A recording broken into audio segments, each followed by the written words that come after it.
You are listening to Exploring Sacred with your host, Denise Iwana Francisco, on the Temple Within Radio and Digital Media Network, giving voice to the sacred. Good morning, everybody. Welcome to a beautiful Wednesday. Well, here in the Enchanted Forest, the roads are a little bit slippery out there. And, oh my goodness, winter has arrived. I just literally got out of 2 hours in the orthodontist chair. That's always a fun time, isn't it? 50 years old and dealing with braces and all those good sorts of things. But that's life, and life is for the living. So good morning. Welcome to the show, Exploring Sacred, and happy birthday to my son, Dane, and happy birthday to my nephew, Nicholas. Both of them born on December 5th, which is St. Nicholas Day, by the way. So, hence the name Nicholas Iwana. And all you Sagittarians out there that are enjoying a birthday today, happy birthday to you. I'm going to go ahead and share the chat room with everybody over in Facebook. And this morning we're going to pick up where we left off last week, talking about doors and portals and doors that should remain closed and doors that, hey there, Nikki Jorgensen, and doors that sometimes are opened by mistake and doors that sometimes we think were opened by mistake, and yet when we take a look back, we can see exactly why that door was meant to be opened and why we crossed the threshold into what sometimes feels like the abyss or a trial and fire, right? Fires in our lives. We walk through fires, and sometimes we wonder, how did we get here? And sometimes 20/20 vision is a great good friend in walking this human journey. So I'm going to post this. Please join me in the chat room this morning. And Nikki and everyone else who is in the chat room, if you have questions or you'd like to weigh in on today's topic, please go ahead and do that. I noticed that, I get messages from Spreaker and also iTunes podcast. And last week's show about some doors are meant to stay closed was probably the most listened to show that I have ever done in all of my 10 years in radio. And I think that in the time that we're living in, people perhaps are beginning to take a look at the doors that they have opened, the doors that they have walked through, and perhaps even doors that they're considering walking through. And why should they do that? Is it a good idea? Having a little more discernment.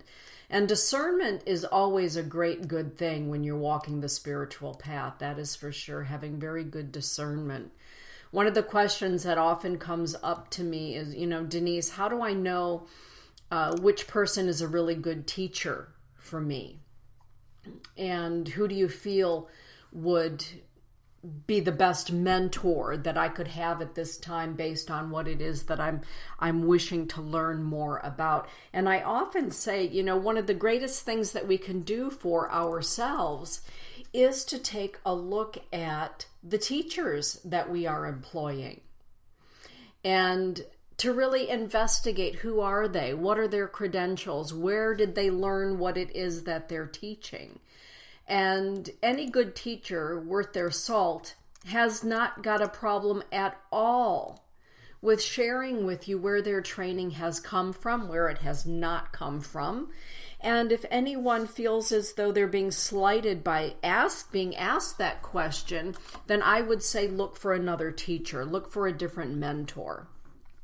If somebody asks me where I learned something or how I came about teaching a particular subject, I'm happy to answer that question because that helps both myself and my student understand if there's a possibility of having a relationship, because maybe the training that I have is not exactly what they are looking for. And perhaps as a student, they are not exactly what I'm looking for in a student either. So open communication is really a wonderful key to having doors open to possibilities of learning and exploring. And I'm really a believer that as a teacher, a spiritual teacher, it's not my job to give the laundry list of to-dos and shouldas and maybe you couldas and all of that kind of a thing. I think of myself as more of, what do I want to say? A director, right? A sign, go this way, go that way. I'm not going to tell you what to find or how to find it, but perhaps if you go left or perhaps if you go right, you might find the answer that you are seeking. So please, when you're out there and you're thinking to yourself you would like to learn something more, or perhaps you've been invited to something, really check it out. You know, who is teaching it? Where is it being taught at? What is the history of this person, of this organization? You know, no different than the adage that we are responsible for our own health. You know, we have to be our own best advocate when it comes to the healthcare system. There's no doubt about that. Well, we also need to be our own best advocate when we're talking about our spiritual healthcare system. Check it out, investigate, ask the questions.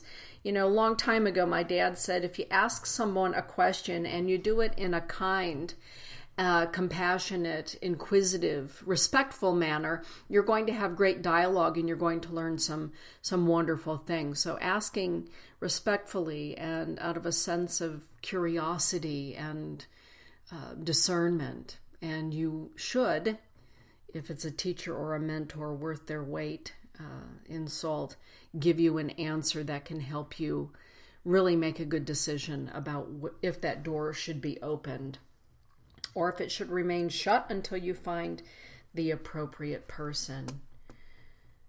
Nikki is saying, yes, I really think you have to look at yourself and pray on it yourself. So many times we want someone to just tell us what to do, but it is really a personal journey and we can't expect people to do it for us.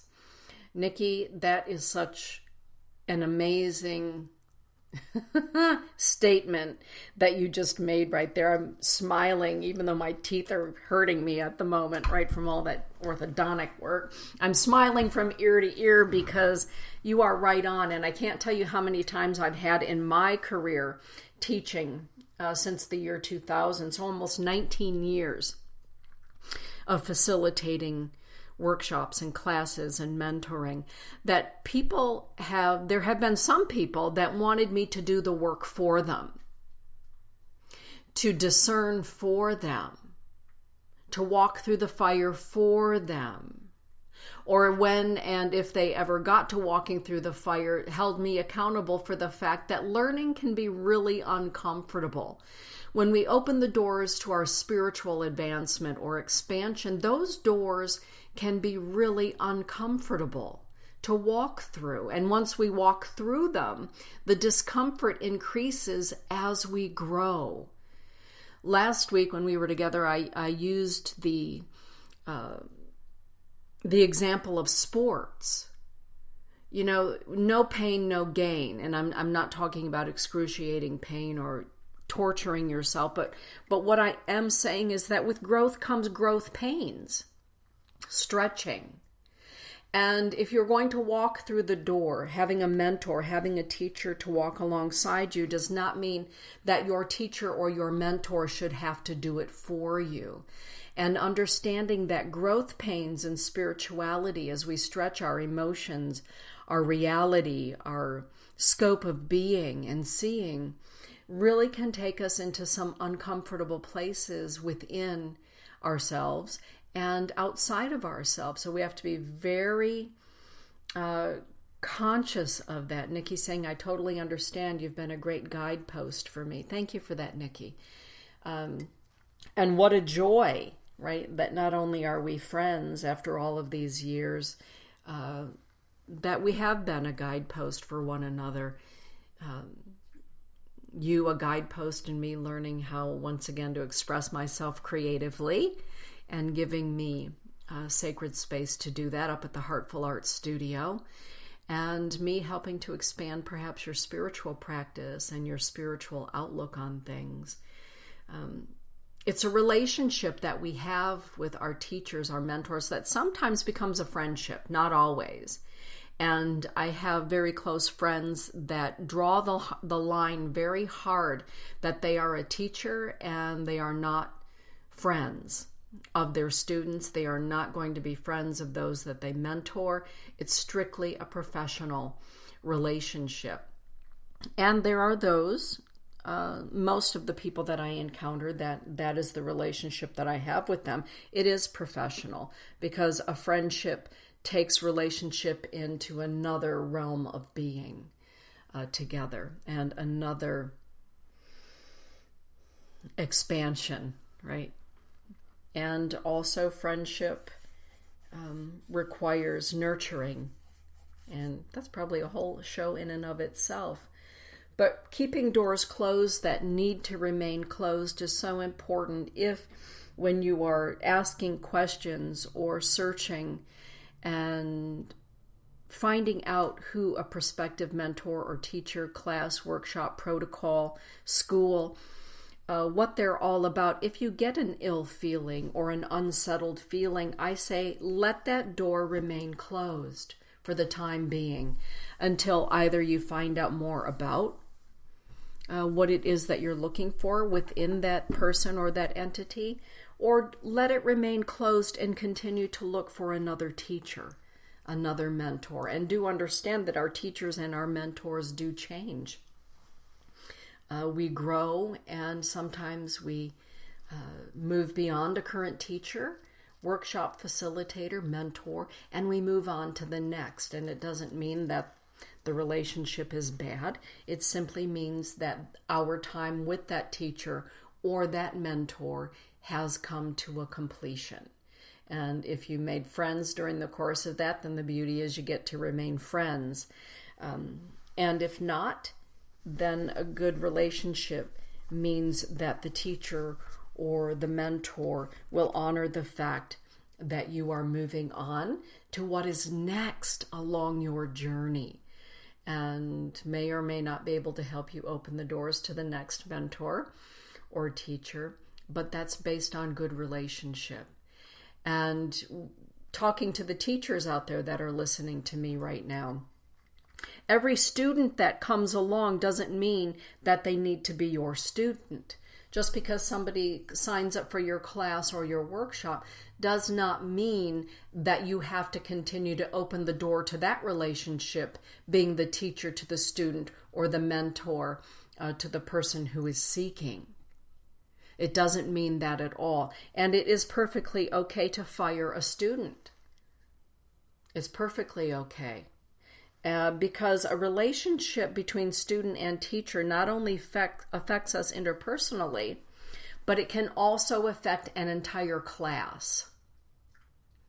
An entire class. If we have one student in a group that is not congruent with what it is that's happening in the class, or not congruent in alignment with those in the class, then it's going to be unsettling for everybody. Right? And we've all, as teachers, come across those students that show up to challenge our balance or to challenge who we are as people, because that is perhaps their personality, or perhaps they didn't do the due diligence to find out what it is that we teach, or how we teach it, or where we teach it. And it's not a good relationship. Therefore, it is okay to say this is not working. And I bid you a fond farewell, because it's disruptive to everyone else. It's disruptive to me in the course of my teaching.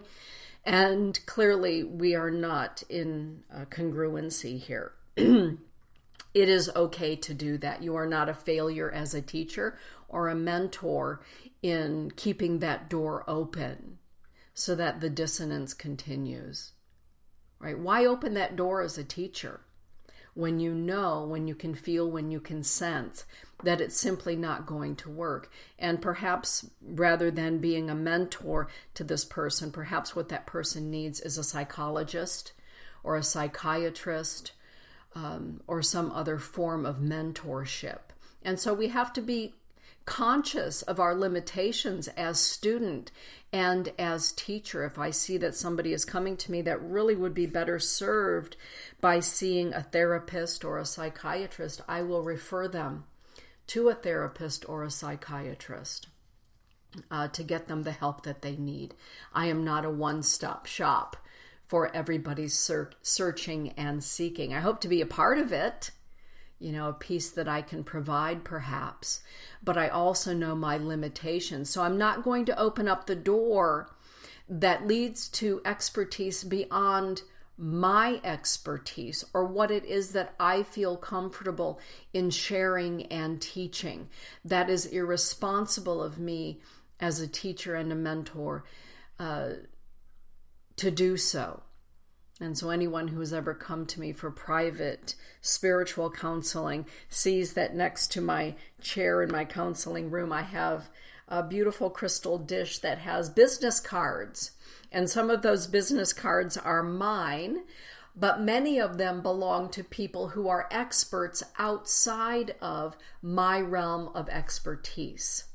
So everything from literally psychiatrist, psychotherapist, counselor, grief counseling, Alcoholics Anonymous, art therapy, right? Go see Nikki and get your creative going on. All of those cards, even plastic surgeon, doctors. I have all of these business cards right there next to me because as I'm talking to somebody and getting a feeling for where they are on their spiritual journey. Perhaps the spiritual journey has not been in balance with the journey of their mind, the journey of their emotions, or the journey of their body. So having balance is really important if we're going to open the doors to spirituality. If we're going to open up a door to become, let's just say, well acquainted with the arts of divination or the occult sciences, then we also need to make sure that we're paying attention to the rest of who we are. We are mind, we are emotions, we are physical, we are spiritual, we're cosmic. And I feel it's really important when we walk through a spiritual doorway into learning about angels, guides in spirit, esoteric philosophy, yoga, right? There are so many wonderful practices for us to pick up that we are very consciously aware of what does our body need? What does our mind need?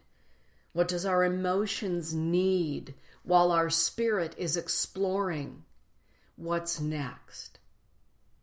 Balance, being in balance with all four sides of the pyramid, as they say, body, mind, emotions, and spirit, need to be working together. I've seen people get so lost on their soul's journey that they've completely forgotten their body. They've forgotten their mind, their rational mind. They've forgotten to take care of their emotions, right? And we know people who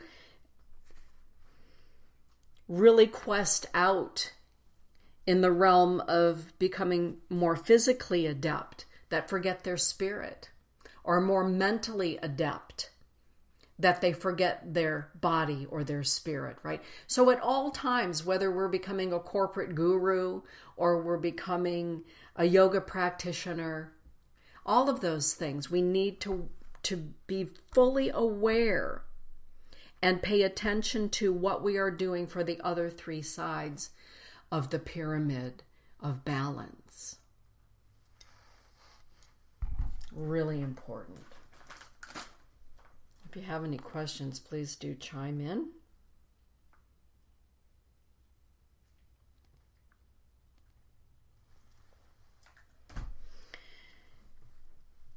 Opening the doors to the sacred means that we are opening doors within ourselves, within our memories, within our experiences, within those parts of us perhaps that are in need of healing.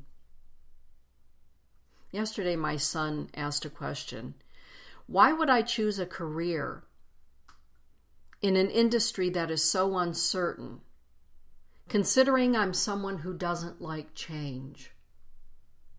And I answered him, well, because, son, perhaps you chose this career in an uncertain field so that you can learn to go with the flow of life and not be so concerned with certainty.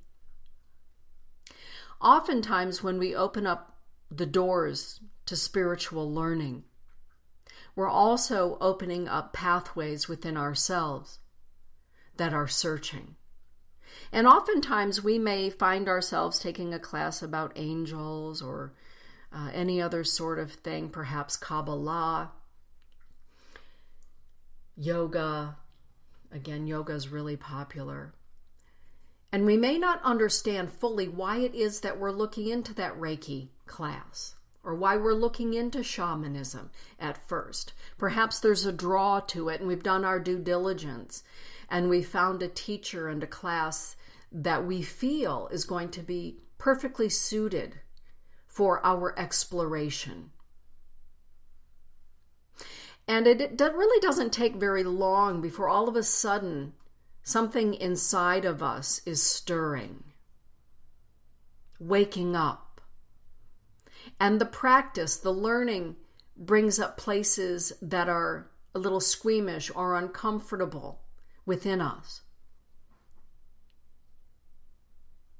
And all of a sudden we notice that while we thought we were taking yoga or Reiki or Kabbalah or shamanism for one reason, we begin to notice that something else is happening in our life. Something is stirring inside of us. Memories are cropping up. Places of our wounds are beginning to open for review, asking us to take a look, to find a place of healing. And all of a sudden we find what we thought was a very simple practice, a very simple pathway to understanding Creator more fully and our relationship to Creator more fully. All of a sudden it's become a little more complicated, a little more involved, because it's beginning to involve our past, our memories, our emotions, our thoughts, our belief systems, the way that we've treated our body, the way perhaps that we've treated others, or the way that we've looked at the world is all of a sudden maybe a little topsy-turvy or maybe turned completely upside down. And that's where within the practice of whatever it is we've begun to practice, we need to have a practice of being with it, of becoming still, of taking a look around and within. And this is why, when we open the door to spirit or spiritual classes, it is so important to make sure that we found a mentor, classmates, a teacher, an instructor, a medicine person, a shamanic practitioner that we feel confident in. Not one that's going to do it for us and answer all of our questions, but one that holds a wattage and an energy that holds a light that as we're seeking for ourselves, that energy, that wattage is there. That strength is there. Sometimes after I hold classes, Todd will say to me, "Boy, you really had to hold the wattage today, honey. How are you? I saw how you had to hold the energy for that class." It takes a lot of energy to do that, doesn't it? Well, it does take a lot of energy because I have to be mindfully aware and conscious of where everyone in that classroom is. Body, mind, emotions, and spirit. To be aware takes energy. It's not that I'm martyring myself. It's about being aware of where everyone is, including myself, being mindfully aware. Where am I in this process? Where am I in the process of learning this new thing and integrating it into my life? Last week when we were together, I talked about, what it is to walk with that Chanupa, that sacred pipe, what it is to walk with the Inipi, the lodge, and what it is like to walk with the angels. And I know that at all times I have my sister Del Marie, I have Barbara, my sister Della, Ivan, Arval, Guy. I have all of them that I can call upon at any moment to say, you know what? I had a dream. In fact, I was talking to Barbara earlier this week about a dream that I had. And in that dream, Spirit was letting me know in no uncertain terms that what's next for me along that red road path is coming. And I'm on the precipice of it. And so I shared that dream with Barbara. And we talked about it for, a good half hour about that dream. And at the end of our conversation, she said, well, sister, you need to just sit with it some more and pray about it some more and be ready. And everything that you need when the time comes, and everyone that you need when that time comes for this next ceremony for you will be there. And I know that even though I'm 1,000 miles away from Barbara and Del Marie and Guy and Arval and Ivan, I know that their wattage is such that they are there. They are a pillar. And I don't expect any of them to do the ceremonies for me or the learning for me. But I know that they are there. I know that their wattage is emanating, holding space for me. And on the other side of the ledger, I know that Sister Irene is there. I know that my Dominican spiritual director, Charmaine, is there. And Sister Irene, she now lives out in Rapid City, South Dakota, just having celebrated her 50th year as a Dominican sister, her Jubilee. I know that she's there, and I can feel her wattage here in Grand Rapids, Michigan area, all the way from Rapid City, South Dakota. And I know that Charmaine, living probably a half hour from me, I can feel her wattage. I know that it's there. And I don't expect Sister to do it for me, and I don't expect Charmaine to do it for me, or to have all of the answers. But I do know that their wattage is such that their light is there, kind of like a Patronus, right? They're all like my Patronus that I can call upon when needed. I chose well. And what about those teachers? We open the door to learning with the teacher. And what about those teachers that teach us in ways that are uncomfortable and they do it purposefully? Well, we learn a lot of things out of discomfort, don't we? There have been probably some of my greatest teachers that made me the most uncomfortable, that taught me the harshest lessons. And none of the lessons that we learn are ever wasted. They're never wasted if we learn from them. If we learn from them. If we are walking into the realms of angels and demons alike, our teachers, our mentors are going to come in many forms, many shapes, many sizes. Some of them will be those that teach us the defense against the dark arts by being the darkness themselves. Right? They come into our lives and they're the greatest teachers because they happen to be sometimes the person who decides at some point in our soul's evolution that they would be our so-called Judas. They would teach us through that moment of darkness to help us achieve our greatest light. We have people like that in our lives.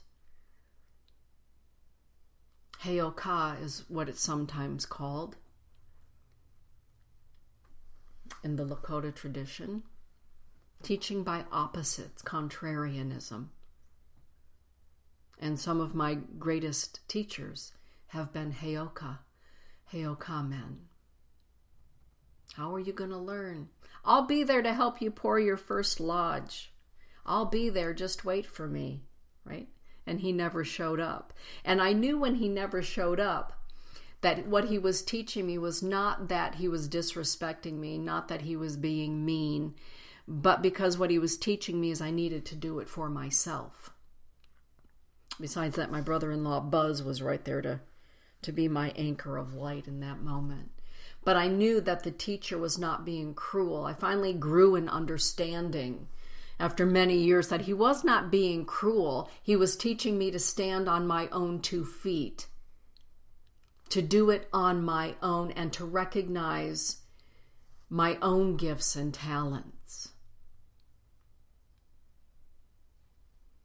Whether you decide that you want to take a class in angels or a class in Peruvian shamanism, the most important thing is to find out who's going to guide you through that. Who's going to be your Patronus, right? Who's going to be that pillar? Again, that's not going to do it for you or tell you what to do every moment or how to solve every issue in your life, but will be the guidepost. You know, Dana, I think I'm in a little bit deep. It's opened up some thoughts and feelings within me. I think I need to talk to somebody. Oh, that's great. Wonderful. There's been a breakthrough in your spiritual journey. Here's Nicole Fix's phone number. Give her a call. She's a wonderful therapist. Call Terry Ruel. She's up north. Give her a call. Talk to her. Talk to her. Heal that. Heal that. Be with that. Go see your rabbi. Visit with your minister. Sit and pray with it. Be with it. The spiritual journey, the doorways that we open, not only open to the exterior playground, as I call it, the exterior community of spirit, but more importantly, it opens the interior castle rooms that sometimes we haven't visited in a really long time. Perhaps some of those doors in our interior castle, frankly, are just too painful to open. Or maybe when we have tried to pry those doors open, what we saw was so frightening that we tried to slam the door shut. Ever have a dream like that? Where you're in a house and you open a door and what you see inside a room is frightening or emotional or painful, and you just shut that door and the dream ends. What is Spirit trying to tell you? That a door is opening to healing. A door is opening to healing. That place within your interior castle that is bidding you to come take a look. Come in with a flashlight if you have to, right? Come in with a string of garlic around your neck if you have to. Or your St. Benedict's medal on. Someone I know is saying, who's St. Benedict? St. Benedict is an Italian saint. And those who perform exorcisms in the Catholic Church, exorcists often wear the medal of St. Benedict. Little side note there, right? When we're talking about opening doorways, I think about people who do ghost adventuring, paranormal ghost hunting teams, and I think to myself, I wonder how they're preparing themselves. I hope they're preparing themselves for what it is that they may encounter about earthbound spirits, demons, right? All those kinds of things, elementals. I hope they're prepared. How have they prepared their body? How have they prepared their mind, their emotions, their belief systems up until this point? How have they prepared themselves to walk into haunted places? Because let me tell you, if you're out there and you're somebody who does paranormal research, You know that every time you enter a haunted place here on the earth plane and you go home, there are places within you that may be haunted that ask you to take a look. Well, now that you took a look there, right, something on the inside has been affected. Maybe it's a belief system. Maybe it's an experience from another lifetime. Everything that we do on the exterior plane of existence here in our physicality, there is a ramification, or there is something within us that is also rattled, doors that are knocked upon. Right? Nothing that we do is done in a vacuum.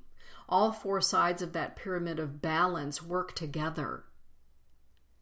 If we're working with our emotional body, our spiritual body is going to pay attention. And our physical body and our mental body, all of our bodies pay attention to one particular body that is being focused upon. When we focus upon the unseen world and we open up those doors, our mental body, our emotional body, our physical body are put on alert. They are put on alert. It's why, if you're doing that paranormal work, research work out there, paranormal is my life, so I don't know what it's like not to be 24/7 a paranormal researcher, earth walker, whatever, as a seer, 24/7, that paranormal is my world. But I'm also prepared for it. I prepare myself for it every day. Those that go on a ghost hunting tour in Gettysburg, unaware of what they're being led into, oh my goodness. Those that are led to use ayahuasca for the first time in South America and didn't choose their mentor or their facilitator well, oh my goodness. Once that door is opened, it is open. I remember Dr. Rabbi Label Wolf, an amazing rabbi from Australia. Years ago, he said to me, once you open the door to spirit, you cannot ever close it. It's been opened. Be careful of the doors that you opened and who it is that's there to help you over the threshold. And be mindful of how you've prepared yourself to open that door. And if the door has simply been opened and you've been thrust across that threshold, understand that you must take care of all of yourself. Nurture all of yourself through the process of that open door and what it will open within you. Pay attention. Be awake. Be aware. Ultimately, love always wins. The light always shines. There is no darkness great enough to, snuff out our light. It can get pretty dim some days. It can get pretty dim. This life, it's an adventure, isn't it? Holy smokes. I'm sitting here. Yesterday, I ordered a bunch of St. Benedict medals, and so I was smudging them off, and they're sitting here in the room with me on my altar. I ordered a bunch of St. Benedict medals and St. Michael medals for an upcoming course that I'm teaching. And I thought to myself, there are those that believe that as long as you put a shining white bubble around yourself at all times, then everything is good. And then they're disconcerted when the shiny white bubble doesn't work, when we walk into places where even angels fear to tread. Oh, it's all a learning curve, isn't it? It's all a learning curve. Is there nothing to fear? There's nothing to fear, but there's a whole lot of things to respect. As my dad, the Sarge, always said, fear nothing, respect everything. Fear no one, respect everyone, until they've taught you that your respect is no longer earned. He was a wise old bird, that guy. With that, everybody, next week we're going to keep on rolling on about this subject because we're heading toward solstice, winter solstice, the return of the light. So let's talk about what's still hidden in the darkness, or where the light is not fully present, and what happens when we are not fully present with our light, and why it is that we are sometimes called to shine in the darkest places. With that, everybody, get out there and shine. Happy Advent, happy Hanukkah to those who celebrate. Blessings be, everyone. Let your light shine.